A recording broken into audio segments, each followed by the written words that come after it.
ஒன்றும் இல்லைம்மா, இப்போ நிகழ்ந்த ஒரு நிகழ்வை நான் சொல்கிறேன்.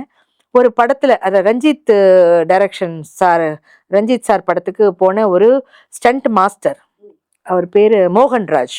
அவர் இறந்துட்டார். அவர் வந்து ஒரு ஹீரோவுக்கு தான் வந்து ஒரு ஃபைட்டருக்காக போயிருக்காரு, அதில் விழுந்தாரு, இறந்துட்டாரு. அவரு 10,000 பல்ட்டி அடிச்சிருக்காரு, எத்தனையோ படங்களுக்கு, எத்தனையோ வருஷமா. விஜயன் சார் கூட, மாஸ்டர் விஜயன் சார் கூட முந்தா நேற்று ஒரு சேனல்ல வந்து பேசும்போது ரொம்ப வருத்தப்பட்டாரு. இந்த மாதிரி ஒரு இறந்துட்டாருங்க, ஆனால் எந்த ஒரு சேனல்ஸும் சரி, மீடியாக்களும் சரி வந்து அதை வந்து பூஸ்ட் பண்ணலை, ரொம்ப வருத்தமாக இருக்குது அப்படின்னாரு. இப்போ நான் வந்து என்ன சொல்கிறேன்னா, இப்போ அவங்கள வந்து பூஸ்ட் பண்ணலை, அவர் வந்து உயிரே கொடுத்துருக்காரு. அவருக்கு சொற்ப அமௌண்ட்டு தான் கிடச்சிருக்கும், பெருசாக லட்சக்கணக்கிலலாம் வந்து பெரிய லெவல்லலாம் கொடுத்துருப்பாங்களான்னு தெரியாது.